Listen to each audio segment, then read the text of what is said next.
আল্লাহর হাবিব বলেন, তিন জিনিসের দিকে তাকানো মাত্রই যিনি সওয়াব দিবেন তিনি হচ্ছেন আমার আল্লাহ। কয় জিনিসের দিকে? তিন জিনিসের দিকে। কয় জিনিসের দিকে? তিন জিনিসের দিকে। এক নাম্বার হচ্ছে কোরআন, আন-নাজরু ইলাল মাসহাব। কেউ যদি কোরআনের দিকে তাকায়, ও বাবা, কোরআন ধরা লাগবে না, পড়া লাগবে না, ছোঁয়া লাগবে না, শুধুমাত্র কেউ যদি কোরআনের দিকে তাকায়, যিনি সওয়াব দিবেন তিনি হচ্ছেন আমার আল্লাহ। দুই নাম্বার হচ্ছে আন-নাজরু ইলা ওয়াজহিল ওয়ালিদাইন। ও বাবা, মা বাবার চেহারার দিকে যদি কোনো সন্তান তাকায়, যিনি সওয়াব দিবেন তিনি হচ্ছেন আমার আল্লাহ। মা বাবার খেদমত করলে তো সওয়াব হবে, মা বাবার সেবা যত্ন করলে তো সওয়াব হবে, কিন্তু মা বাবার চেহারার দিকে কেউ সন্তান যদি তাকায়, সওয়াব যিনি দিবেন তিনি হচ্ছেন আমার আল্লাহ। হযরত আব্দুল্লাহ ইবনে আব্বাস রাদিয়াল্লাহু তাআলা আনহু বলেন, ও দুনিয়ার মানুষ রে, শুনে নাও, আল্লাহ আমাকে যত কোরআন এবং হাদিসের ইলম দিল, জ্ঞান দিল, সমস্ত ইলমের সার নির্যাস থেকে আমি বলছি, কোন ব্যক্তি যদি মা বাবার চেহারার দিকে মায়ার নজরে তাকায়, একটা কবুল হজের সওয়াব আল্লাহ ওই বান্দার আমলনামার মধ্যে দিয়া দিবে। একজন সাহাবী আরজ করলো, ইয়া রাসূলুল্লাহ, ইয়া হাবিবাল্লাহ, নবী গো, আমি যদি দৈনিক 100 বার মা বাবার চেহারার দিকে তাকাই, ইয়া রাসূলুল্লাহ, ইয়া হাবিবাল্লাহ, নবী গো, আমি কি 100টা কবুল হজের সওয়াব আল্লাহ আমার আমলনামার মধ্যে দেবে কিনা? আল্লাহর হাবিব বলে, ও সাহাবায়ে কেরাম আজমাইন, শুনো রে, যতবার মা বাবার চেহারার দিকে তাকাইবা, ততবার আমার আল্লাহ তোমার আমলনামার মধ্যে কবুল হজের সওয়াব আমার আল্লাহ দিতে থাকবে। এজন্য মা বাবার চেহারার দিকে তাকানোর দরকার আছে না নাই? আরো জোরে বলেন, আছে না নাই? আমার বন্ধুরে, দেশের মানুষগুলা হাজার হাজার লক্ষ লক্ষ টাকা খরচ করে মক্কা মদিনায় যায়, হজ করার জন্য যায়। কথা বলেন ঠিক না বেঠিক? ওই হজ কবুল হতেও পারে, না হতেও পারে, কিন্তু মা বাবার চেহারার দিকে কোন সন্তান যদি মায়ার নজরে তাকায়, আমার আল্লাহ তার আমলনামার মধ্যে একটা কবুল হজের সওয়াব আমার আল্লাহ তাআলা দান করবে। এজন্য মা বাবার চেহারার দিকে তাকানোর দরকার আছে না নাই? মা বাবার চেহারার দিকে তাকাইবেন। ও বাবা, মা বাবার চেহারার দিকে তাকাইবেন। জানি না কার মা নাই, কার বাবা নাই। ও বাবা, মা বাবার কথা আপনাদের মনে পড়ে কি পড়ে না? কেমন আছো বাবা তুমি ছোট্ট মাটির ঘরে, তোমার কথা হৃদয়ে মাঝে পড়ছে বারে বারে। বাবা গো বাবা, বাবা গো বাবা। এই জন্য বন্ধুরা, আল্লাহর হাবিব সাল্লাল্লাহু আলাইহি ওয়াসাল্লাম বলেন, ও দুনিয়ার মানুষরে, তোমাদের শরীরের চামড়া কেটে যদি মা বাবার পায়ের জুতা বানিয়ে দাও, তারপরেও ছোটবেলায় যে এক ডুক দুধ খাইছ, ওই দুধের ঋণ কোনোদিন কোনো সন্তান আদায় করতে পারবে না। আচ্ছা বলেন তো বাবা, আমরা কি এক ডুক খাইছি না আরো বেশি খাইছি? আমার বন্ধুরে, এই জন্য রাসূল করিম সাল্লাল্লাহু আলাইহি ওয়াসাল্লাম বলেন, মা বাবার পায়ের নিচে হচ্ছে সন্তানের জান্নাত। জোরে কোন ঠিক না বেঠিক? মা তুমি এই ধরনের শ্রেষ্ঠ নেয়ামত, তোমারই পদ তলে রয়েছে জান্নাত। ওগো মা, ও গো মা তুমি এই ধরনের শ্রেষ্ঠ নিয়ামত, তোমারই পদ তলে রয়েছে জান্নাত। কথা বলেন ঠিক না বেঠিক? মায়ের পদ তলে হচ্ছে সন্তানের জান্নাত। ও যুবক, তোমার পায়ের নিচে হচ্ছে মাটি আর জুতা। আল্লাহর হাবিব বলেন প্রত্যেকটা মায়ের পদ তলে এক একটা সন্তানের জান্নাত আমার আল্লাহ রেখেছেন।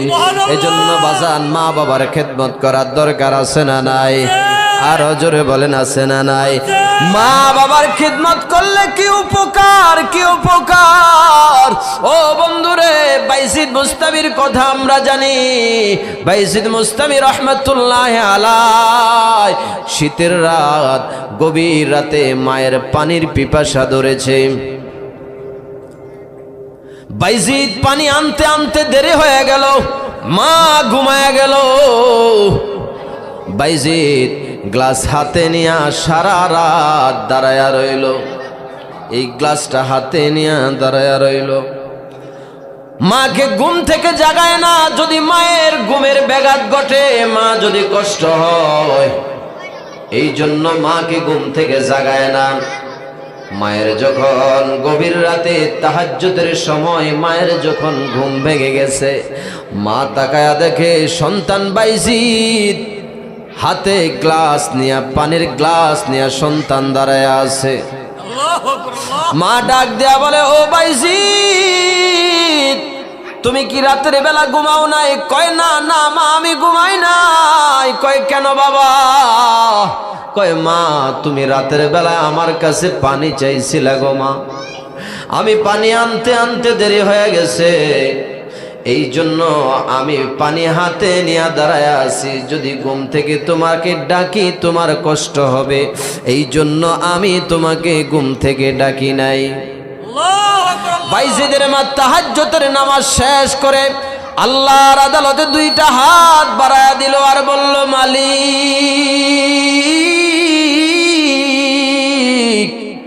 আমি আমার সন্তান বাইজিদের উপরে খুশি হয়ে গেলাম। ও আল্লাহ তুমি আমার সন্তানকে, তুমি আমার বাইজিদকে সুলতান আরিফিন না বানাইয়া তুমি আমার সন্তানকে মরণ দিও না। অর্থাৎ তুমি আমার সন্তানকে যোগ শ্রেষ্ঠ হাদি না বানাইয়া, যোগ শ্রেষ্ঠ হাদি না বানাইয়া তুমি বাইজিদকে মরণ দিও না। আল্লাহ তাআলা এই দোয়া কবুল করেছেন। দেখেন এই বর্তমানে এই বাইজিদ মুস্তামি রহমতুল্লাহ আলাইহির মাজারে শুধু মুসলমান যায় না, হিন্দুরা পর্যন্ত বাইজিদ মুস্তামি রহমতুল্লাহ আলাইহির মাজারে যায়। কথা কোন ঠিক না বেঠিক? এজন্য বাজান মায়ের দোয়ার দরকার আছে না নাই? মায়ের দোয়া লো হে মুমিন, মায়ের দোয়া লো, মায়ের দোয়া লো হে মুমিন, মায়ের দোয়া। আরে বিপদে পড়বে না তুমি যখন যেথায় যাও, আরে বিপদে পড়বে না তুমি যখন যেথায় যাও।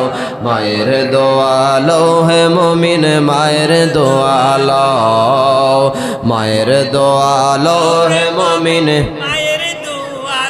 একটি গিলাস পানির ফলে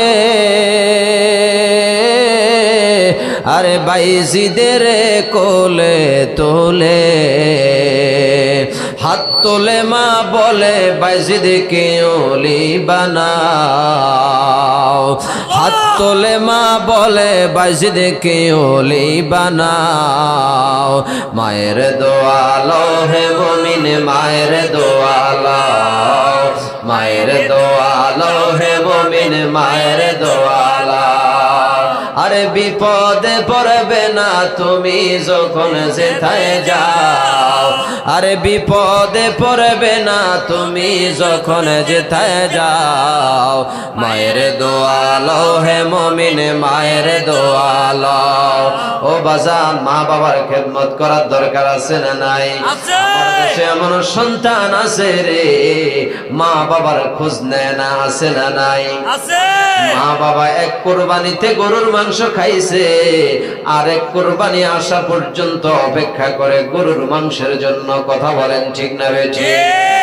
আর সন্তান, ছেলে মেয়ে, স্ত্রী পুত্র নিয়ে ঢাকা শহরে থাকে, মায়ের খোঁজ নেয় না, মায়ের খবর নেয় না। এমন কিছু কুলাঙ্গার সন্তান আমার দেশে আছে না নাই?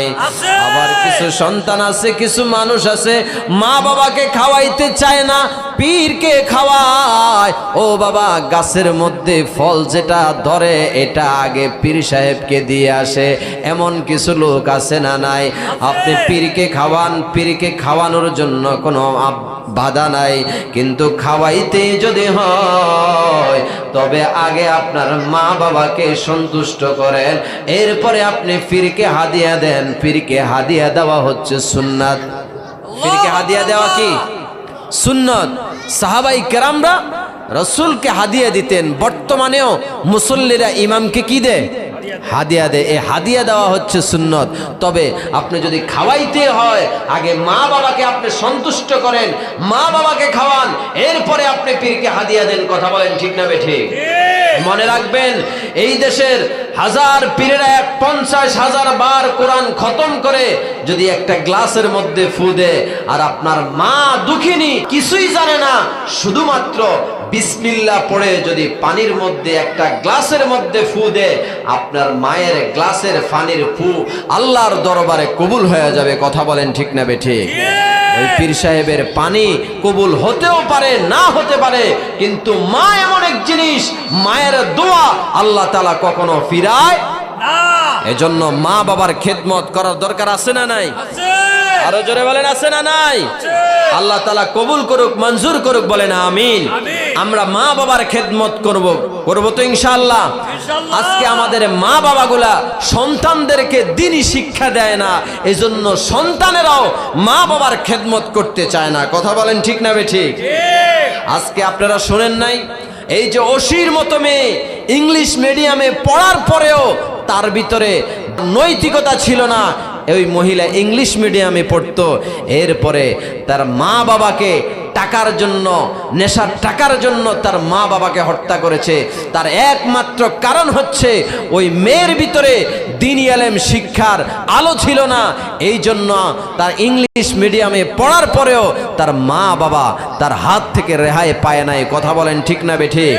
আজকে যদি আপনার কলিজার টুকরা সন্তানকে মাদ্রাসায় পড়াইতেন, দ্বীনি ইলম শিক্ষা করাইতেন, কোরআন হাদিসের জ্ঞান যদি তার ভিতরে থাকতো, কোনোদিন মা বাবার সাথে ওই সন্তান বেয়াদবি করতে পারতো না।